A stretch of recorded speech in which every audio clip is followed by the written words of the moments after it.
Fidèles téléspectateurs de Chérif La Télévision, bonsoir et bienvenue dans votre édition d'information. Voici les titres.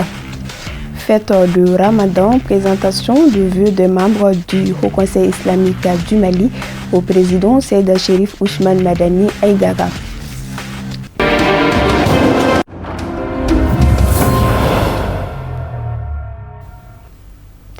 Ravi de vous retrouver sur ce plateau d'information. Fidèles téléspectateurs, bonsoir et bienvenue. Le Haut Conseil islamique du Mali, dans son ensemble, a présenté ses vœux de fête de Ramadan à son président, Seyda Chérif Ousmane Madani Aïdara, première du genre depuis la création de la structure et visant à raffermir les liens de fraternité entre les musulmans du Mali. La cérémonie s'est déroulée ce mardi 24 mars 2026 à la résidence chérifienne de Sébenikoro, en commune 5 du district de Bamako. Le compte rendu de Samaïra Sanogo, Bouya Koulibaly et Fousseini Keita. Suivant. La résidence chérifienne de Sébenikoro est prise d'assaut ce jour par le Haut Conseil islamique du Mali dans son ensemble, bref par les fidèles musulmans du Mali. Présenter les vœux à l'occasion de la fête de l'Aïd el-Fitr au président de la fêtière islamique du Mali, Seyda Chérif Ousmane Madani Aïdara, est tout le sens de cette rencontre qui se tient pour la première fois dans toute l'histoire de la fêtière islamique du Mali. Nous sommes le Haut Conseil islamique du Mali qui représente toute la communauté musulmane du Mali.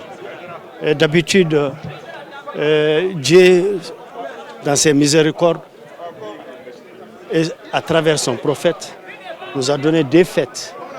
Fête de Tabaski et fête de Ramadan. Bon, pendant les fêtes en général, les musulmans, ils se rendent l'un chez les autres pour les saluer et leur demander le pardon. Et qui est devenu une habitude maintenant dans le monde islamique.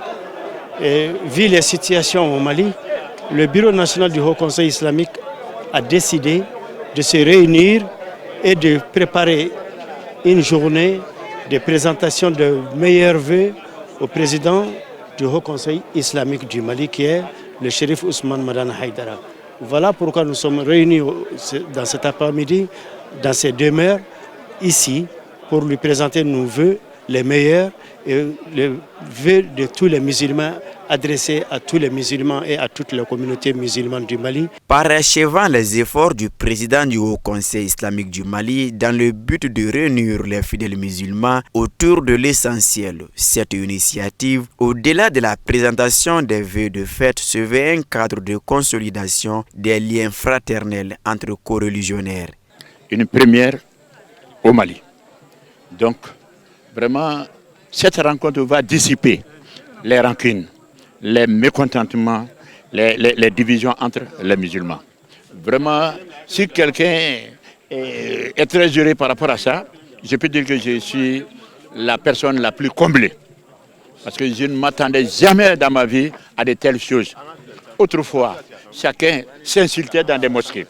Chacun lançait vraiment des missiles. Mais aujourd'hui, il faut voir. Aujourd'hui, tout le monde, on a prié ensemble. Moi, personnellement, j'ai prié à côté de Chérif Madani Aïdara. Lui, bras ballants, moi, bras croisés. Autrefois, c'était inadmissible, c'était impensable. Donc, nous demandons à Dieu Tout-Puissant afin que la dynamique enclenchée ait vraiment un avenir prometteur. Se réjouissant de ce rêve d'hier devenu réalité aujourd'hui, les différents intervenants se succédant au pupitre ont sans langue de bois souligné l'impact positif de l'acte et souhaité sa pérennisation. La première fois dans l'histoire du Haut Conseil islamique du Mali depuis la création, que tous les membres du bureau exécutif du Haut Conseil islamique du Mali, plus les démembrements à Bamako ici, viennent présenter leur présentation de Samé à l'occasion de la fête de Ramadan, notre cher président Chérif Ousmane Madani Aïdara. Donc c'est la première fois. Donc ça montre la cohésion, la solidarité et ça va consolider aussi l'entraide et la solidarité et la cohésion entre les différentes tendances musulmanes du Mali. Parce qu'aujourd'hui, il y a toutes les tendances musulmans au Mali. Il y a les chiites, il y a les sunnites, il y a les cadres, il y a les tijani, il y a tout le monde à l'unité de la diversité. Jugé noble et salutaire, l'acte est vu comme la poursuite des efforts consentis au quotidien par Asseydou Chérif Ousmane Madane Haïdara dans le souci de préserver l'entente et le respect de la pensée de chacun dans son opinion. On est tous là pour présenter notre Samé à Chérif Ousmane Madane Haïdara et puis on veut consolider ça et institutionnaliser ça. Chaque année, Inch'Allah, on va faire la même chose. Donc c'est la première fois que le Haut Conseil a initié ça à travers le secrétariat chargé aux affaires religieuses qui est piloté par le Dr Ousmane Salou Traoré et ses collègues. Donc, et avec la collaboration de tous les autres membres, tous les autres décideurs du Haut Conseil islamique du Mali. C'est la première fois on dit Samé. Visiblement comblé de joie, le président de la Fédération islamique du Mali, Asseydou Chérif Ousmane Madane Haïdara, a exprimé sa satisfaction entière, présenté ses vœux à tous les musulmans, salué et encouragé l'initiative avant de formuler des bénédictions pour la concorde, la stabilité et le vivre ensemble au Mali. Après les bénédictions couronnant la séance et la prière collective du Maghreb réunissant les musulmans dans la grande convivialité, les fidèles se sont retrouvés autour des mets succulents soigneusement préparés pour la circonstance, le tout accompagné des fruits et jus de fruits et le maître mot du jour, le libre service. Vivement d'autres initiatives. Madame le ministre des Transports et des Infrastructures a présidé ce mardi 24 mars 2026 le lancement des activités de la 16e édition de la Journée nationale de la courtoisie sur la route. Organisée par l'Agence nationale de la sécurité routière ANASER, cette édition est placée sous les thèmes autorité et légitimité traditionnelle, acteurs majeurs de la sécurité routière. Le compte rendu de Mamadou Ben Chérif Soumano et Draman Mali. Dans le souci de réduire considérablement les accidents de la circulation, le ministère des Transports et des Infrastructures, à travers l'Agence nationale de la sécurité routière, ANASER, a initié la Journée nationale de la courtoisie sur la route. Aujourd'hui, à sa 16e édition, pour cette année, les responsables de la sécurité routière ont mis un accent particulier sur l'implication des autorités religieuses et des légitimités traditionnelles. Selon eux, leur engagement et leur influence au sein des communautés peuvent contribuer de manière significative à un changement de comportement des usagers de la route, afin de réduire le nombre d'accidents. Pour la 16e fois, 16e année consécutive dans notre pays, nous célébrons donc la journée nationale de courtoisie sur la route. La courtoisie, comme son nom l'indique, c'est de faire en sorte qu'il y ait cette tolérance au niveau de la circulation routière. Nous travaillons beaucoup à faire des formations, nous travaillons également beaucoup à faire de la sensibilisation, nous travaillons également beaucoup à faire de la répression avec la police routière. Mais cette année, conformément aux orientations des hautes autorités du pays, nous avons décidé de mener la sensibilisation autrement, en impliquant donc les autorités, les légitimités traditionnelles, conformément à la vision du chef de l'État, son excellence général d'armée Assimi Goïta, qui a décidé donc de mettre les autorités et les légitimités traditionnelles au cœur de toutes les actions de la nation. Les statistiques sont révélatrices. Vous savez, aujourd'hui, quand vous prenez 3 ou 4 accidents mortels, les 3 concernent directement les jeunes, donc la population active du pays. Et ces jeunes constituent donc 80 à 80% des victimes. Le lancement de cette 16e édition de la courtoisie sur la route, parce que vous n'êtes pas sans ignorer que la sécurité sanitaire constitue vraiment une préoccupation majeure en termes de santé publique. Et du fait, bien sûr, des traumatismes et des décès qui sont engendrés par ce fléau-là. Et donc, nous partageons cette vision avec les autorités et qui prennent vraiment cette problématique à bras le corps, parce que le Mali, à l'image de beaucoup d'autres pays africains, connaît vraiment des écueils en termes de sécurité routière. Et à l'échelle de la région africaine, par exemple, nous avons plus de 250 000 décès par an liés aux accidents de la circulation. Au dire de Madame le ministre, la courtoisie peut sauver des vies.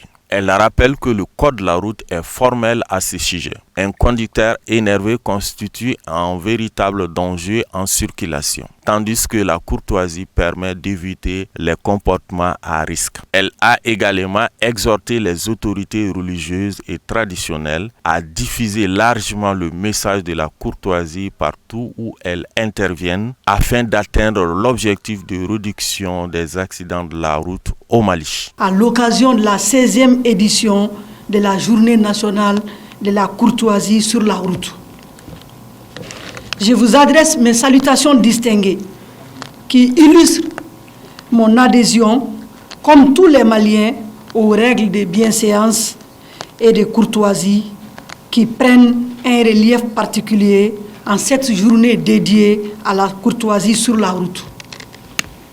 Je remercie vivement les représentants et résidents de l'OMS au Mali et les autorités et légitimités. Face à la recrudescence des accidents de la route dus à certains comportements délictueux des usagers de la route, l'Agence nationale de la sécurité routière ANASER, structure placée sous la tutelle du ministère des Transports et des Infrastructures, organise depuis 2011, chaque année au mois de mars, une journée nationale dédiée à la courtoisie sur la route. Le thème retenu pour l'édition 2026 est la suivante: autorité et légitimité traditionnelle, acteurs majeurs de la sécurité routière. Ce thème est une mise en exécution des hautes orientations du président de la transition, chef de l'État, son Excellence le général d'armée Assimi Goïta. La cérémonie a pris fin par la remise d'exemplaires du nouveau code de la route du Mali aux autorités religieuses et aux légitimités traditionnelles.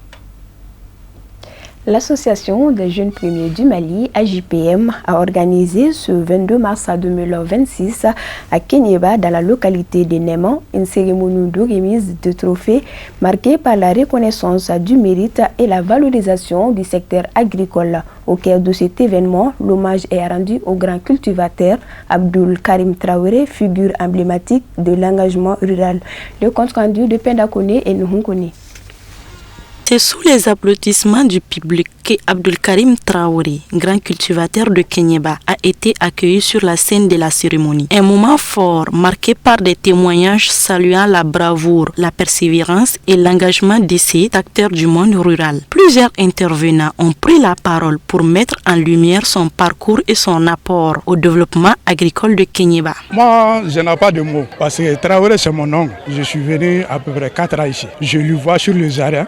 Mais là, je suis très content. On n'a pas de mots pour vous remercier. Vraiment, Traoré, il faut prendre toujours courage. Nous sommes ici. Moi-même, je vais essayer pour des jours à venir pour que je puisse avoir les trophées. Pour illustrer concrètement son travail, une projection vidéo a été présentée au public, mettant en avant ses activités agricoles ainsi que son élevage. Une séquence qui a permis de mesurer l'ampleur de ses réalisations et son impact dans la communauté. Au-delà de l'hommage individuel, cette cérémonie a également été l'occasion de rappeler l'importance du secteur agricole dans le développement économique et social du pays. Donc, nous sommes très satisfaits. La présence de votre présence, en même temps la présence des habitants aussi, en même temps la remise des trophées aussi. Donc, mon tuteur, en plus, tout le monde est très satisfait.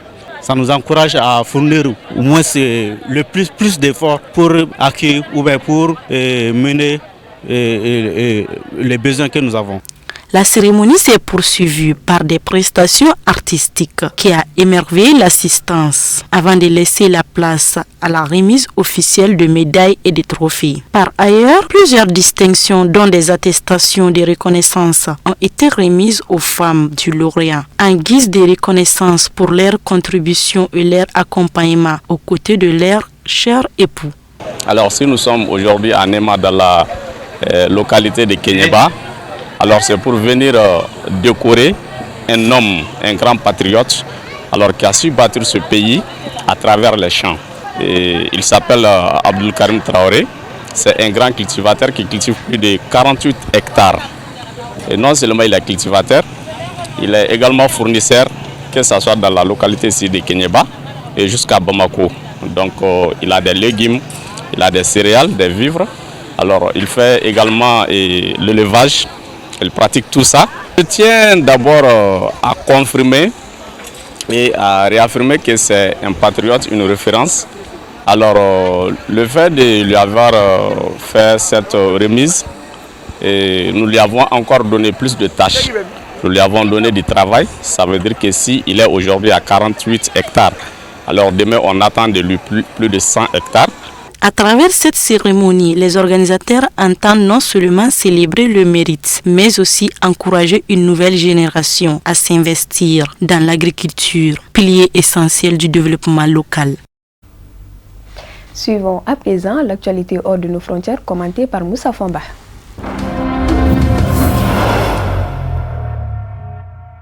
Le porte-avions américain USS Gerald Ford, le navire le plus cher de l'US Navy, qui avait déjà dû quitter le Moyen-Orient en raison d'un incendie à bord, semble avoir une multitude d'autres problèmes, a rapporté Bloomberg, citant une évaluation du bureau des essais du Pentagone. D'après le bureau d'essais, les problèmes de ce porte-avions de 13,2 milliards de dollars vont des plus graves aux plus anodins. Les experts ne disposent actuellement d'aucune donnée d'essai permettant d'évaluer son aptitude opérationnelle. Des inquiétudes subsistent quant à la fiabilité de plusieurs systèmes clés, notamment le système de décollage et d'atterrissage des aéronefs, la capacité à poursuivre ses opérations sous le feu ennemi et le fonctionnement des ascenseurs servant au transport des armes et des munitions de la soute au pont. Le bureau d'essai du Pentagone a déclaré que les données disponibles sont actuellement insuffisantes 9 ans après la livraison du navire pour déterminer l'efficacité opérationnelle de la classe Ford, faute d'essai en situation de combat réel. Cela signifie qu'on ignore dans quelle mesure le Ford et les autres navires de sa classe qui n'ont pas encore été livrés peuvent détecter, suivre ou intercepter les aéronefs ennemis,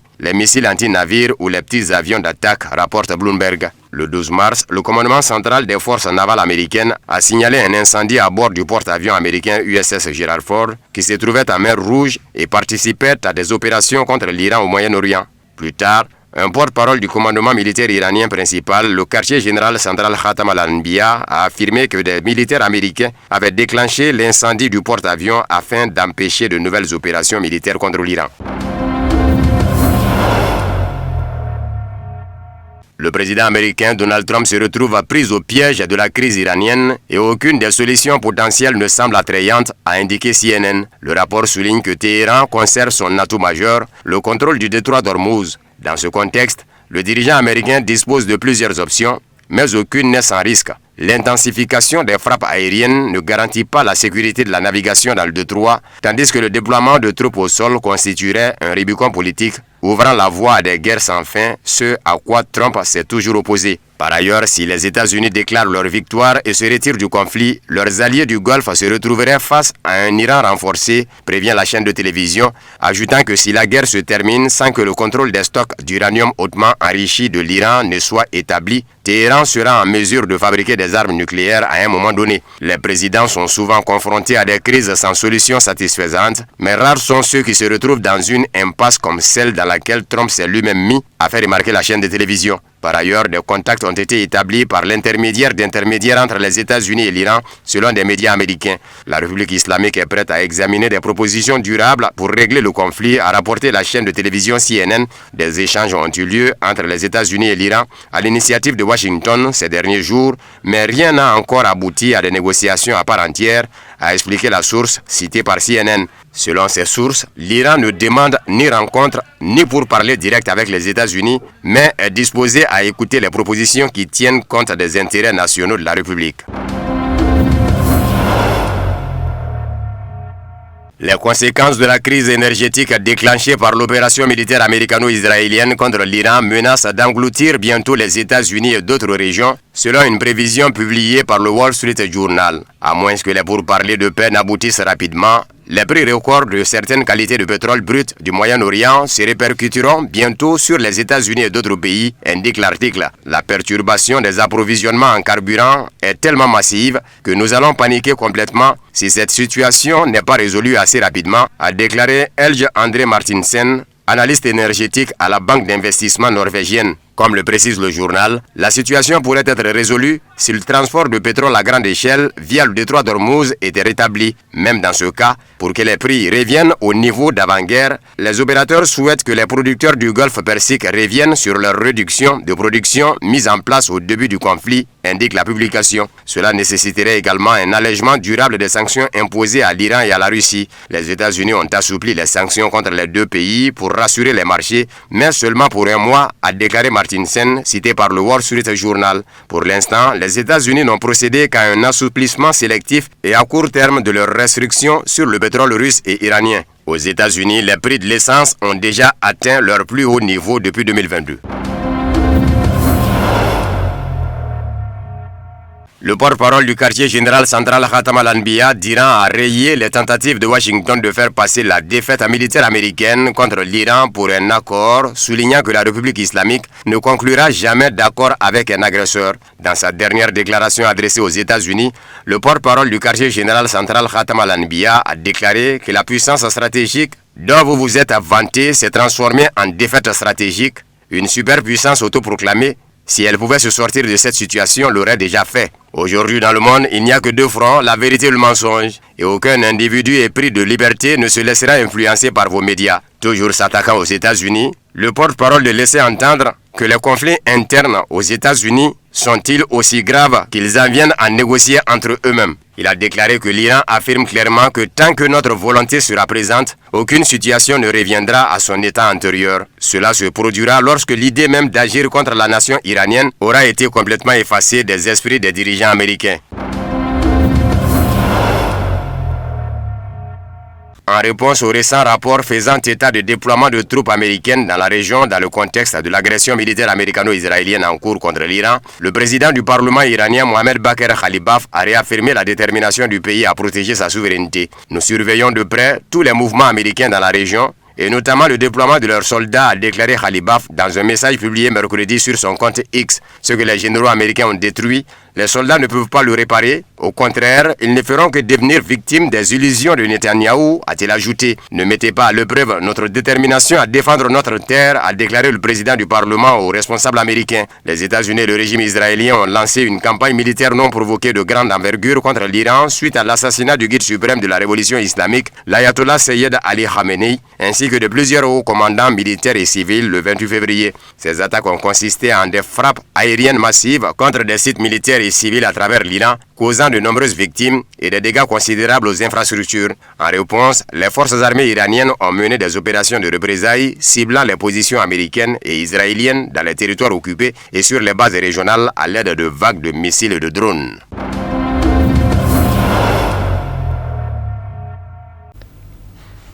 Et c'est tout pour cette page d'actualité sur Chérif la Télévision. Merci de votre aimable fidélité et à très bientôt.